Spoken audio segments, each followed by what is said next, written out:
Hey, how are you all doing? I hope all well at your end.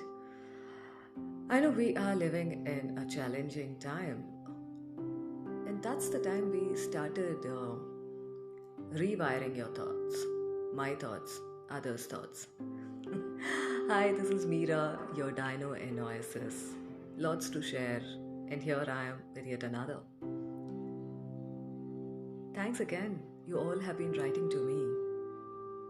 We spoke about roaring an idea and creating my space. A space for ourselves, a least thing that we can do, and the abundance in terms of return on investment we get when we create space for ourselves is sometimes immeasurable. Today, when I was sitting in my garden area, I remember I had planted a couple of seeds, bean seeds. Should be around 10. And there was only one seed. It didn't show any signs of growth. The other 9, they've just almost grown 1 feet tall. Yes, they've started climbing. The climbers, literally, they are. And to my surprise, the one which I said was not growing started growing. I see the 2 leaves. They're just open, looking into the sky. That's the way I look at it. Just looks like those butterfly. Every seed has its time.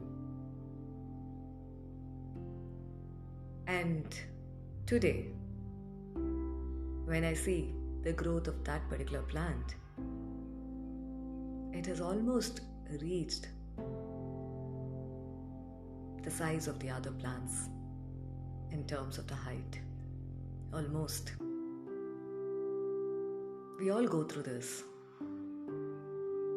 When an idea is roaring in our mind, it just keeps roaring all the time until or unless we don't implement it.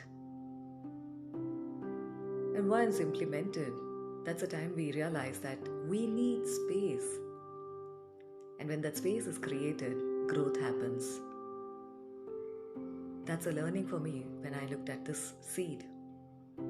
Each of us grow in our own space, our own pace also. But what do? We compare ourselves, our growth. It's easy to say, right? Hey, Meera, all are unique and special in their own way. It's easy to say. Yes, it's easy to say. But someone who goes through that phase only knows how difficult it is. Like in this seed, it was fighting with the soil, it was fighting with the surrounding, it was still developing the roots. Connecting to the growth of bamboo and fern. You all would have heard the story. It takes time for the bamboo to shoot up, right? But it's still growing. For a fern, they say it grows a little faster, bushy. That's the size, that's the growth, that's the pace for fern. It doesn't mean fern is superior, nor bamboo is inferior. Not at all. We need both the plants. Likewise, we need different kinds of people in the society, and each of them contributing in their own way. My growth is in my pace. Definitely, I would look at the way you are doing your work. I would model that as an excellence, but I would not put my anchor on you because I will be going in your direction. Like you have a ship which is going to reach the destination almost, say, in another 1 day's time. And it came across yet another ship. And that ship said to this, "Hey, I'm heading on to a beautiful destination. And it's such a pleasure to be in that place." The earlier ship, which was almost reaching its destination, gets lost and wonders, where am I heading to? What am I doing? And it puts the anchor on the other ship, and it just goes behind it, gets lost, and again it starts the journey from the beginning. Let's not put the anchor on others. Anchor is something for ourselves. What we see in others, let's appreciate the beauty. Let's appreciate the knowledge. Let's appreciate the very fact that it took time for them to be where they are currently. It is just not, you don't get things overnight. But if you get, will it stay throughout? A big question mark. Let's pause when we see someone excelling in their field. Let's pause and listen to how they reached where they reached. Let's pause and understand how they do what they do and why they do. Let's pause and just reflect and understand the way we operate. What is holding me, or what is holding us from not being in peace with ourselves? Because we all carry that crucible, right? Only when I achieve that, I'm happy. I'm successful. Yes, of course, but they are all short-lived complex.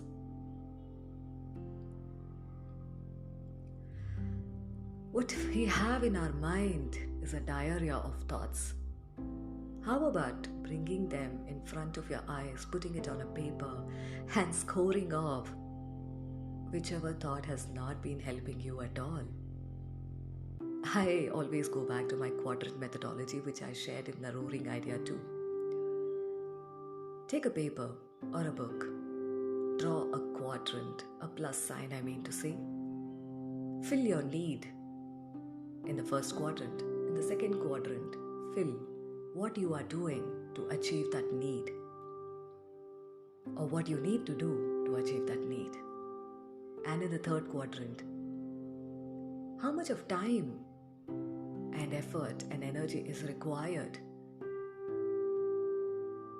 to understand the way you're operating, and what could be the return on investment. The return on investment could be monetary benefits, a business lead, or an opportunity for future. And in the last quadrant, whatever you want to achieve, what is the purpose behind that? I always go back to the purpose. Like if you ask me, I say, my purpose, I'm Veera, I'm a dino in Oasis. That's the initiative I run. My purpose is to transform words and emotions into stories of books, creating emotional and mental well-being. I get an aha moment when I keep reading my purpose or re-narrating that in my mind. But does the journey stop with just narrating and re-narrating? If I have to meet that as my purpose, I need to understand what I am doing, what I am sharing, what my audience want through my words. Am I healed to talk about healing with others? If not, can I share my experiences? That's my first quadrant. In the second quadrant, when I talk about transforming through words, what am I doing currently? What else I need to do to meet that purpose? And jumping to the third quadrant, how much of time am I putting in the offering of the services that I offer? How much of energy am I putting? And what's the return on investment? Because life doesn't just run with the likes and the shares and the comments, it's beyond that. Monetary, opportunities, and creating an ecosystem of opportunities for myself. And the fourth quadrant, it just filled automatically. I always go back to the fern and the bamboo and the seed story. But I experienced the seed story when I saw that in front of my eyes. My dear friends, remember, visualization helps. Bring it back in front of your eyes, what you have been thinking, because we all have parked that visualization, vehicle in our childhood. Be a child, because a child is adamant about what he or she wants to achieve, what he or she wants, even it could be a lollipop. They know the ways and means to get that lollipop from you. Be that child. The child says, okay, if I finish my homework, you're giving me that lollipop. Can you see how the eyes wide up? Can you see the face, how it lights up? That's because they have already visualized that they are enjoying the lollipop. Visualize. Things will happen. It will happen. Remember to keep putting in that effort and to measure against the time and ROI. See you soon. I have lots more to share. Yes, I have lots more stories from my garden. Do share your thoughts. You like, you dislike. Do let me know. I would love to know. And see you soon in the next episode. This is your Meera, Dino NOSS. Bye-bye.